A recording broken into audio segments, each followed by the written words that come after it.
കുറെ വട്ടം കണ്ടിട്ടുണ്ട്. കൈരളി ടി വി സ്ഥിരം കാണുന്നതാണ്. വേറെ എടുത്തു പറയാണ്ട് വേറെ ക്യാരക്ടേഴ്സിന്റെ ഒക്കെ ഇത് പറയുകയാണെങ്കിൽ എല്ലാവരുടെ പെർഫോമൻസ് എല്ലാവരും അറിയാലോ പിന്നെ എങ്ങനെയാണെന്ന് പടം.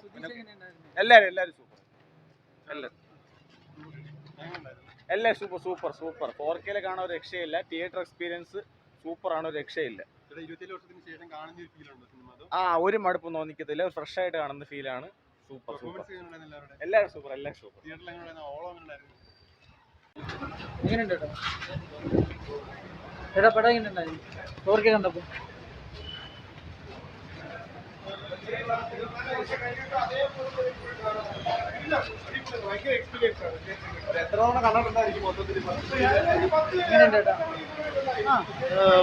നല്ല എക്സ്പീരിയൻസ് ആണ്. നമുക്ക് ഇത് ഒന്നുകൂടെ കാണണമെന്നുള്ള തോന്നുന്നുള്ളതാണ്. കാരണം എത്ര കണ്ടാലും മതിവരാത്ത സിനിമയാണ്. തീർച്ചയായിട്ടും കാണേണ്ടത്. നല്ല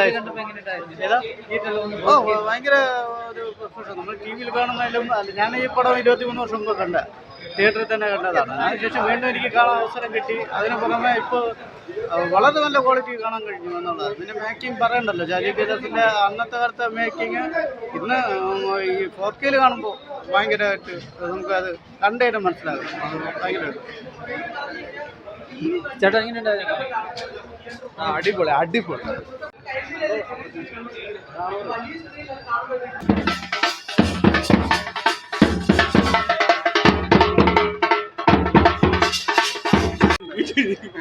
അടിപൊളി സിനിമയാണ്. 4K റീമാസ്റ്ററിങ് അടിപൊളിയാണ്. നല്ല രസം ഉണ്ടായിരുന്നു. പിന്നെ ഞാനൊരു മമ്മൂട്ടി ഫാനാണ്. അപ്പോൾ ഫാൻസിനുള്ള എല്ലാം ഉണ്ടെന്ന് വെച്ച് കഴിഞ്ഞാൽ നല്ല വൃത്തിക്ക് എല്ലാം ഉണ്ട്. സൗണ്ട് മിക്സിങ് എല്ലാം പക്കയാണ്. കാരണം ആദ്യം തുടക്കത്തിൽ ടൈറ്റിൽ കാർഡ് ഉണ്ട്. അതിന്റെ BGM എന്ന് പറഞ്ഞാൽ ഒരു രക്ഷയില്ലാത്ത BGM ആണ്. പക്ക ഒരു ഇക്ക ഫാൻ ചെയ്യുന്നവരുണ്ട്. അടിപൊളി തിയേറ്റർ ഓളം എന്ന് പറഞ്ഞാൽ ഫാൻസുകാർ എന്ന് പറഞ്ഞാൽ ഓരോ സീനും, അതായത് ഓരോരോ വീട്ടിലെ സീനുകളുണ്ടല്ലോ, മമ്മൂട്ടിയുടെ ഓരോ എൻട്രിയും അടിപൊളി. കൈഡി എന്ന് പറഞ്ഞാൽ അടിപൊളി. നല്ലൊരു പാക്ഡ് ആയിട്ടുള്ള തിയേറ്ററിലായിരിക്കും. അത്രയ്ക്ക് നല്ല തിയേറ്റർ എക്സ്പീരിയൻസ് ആണ്. തിയേറ്റർ വാച്ചിങ് ആണ് അടിപൊളി. നല്ല അടിപൊളി. 4K റീമാസ്റ്റർ ഒക്കെ അടിപൊളിയാണ്. നല്ല രസമാണ്.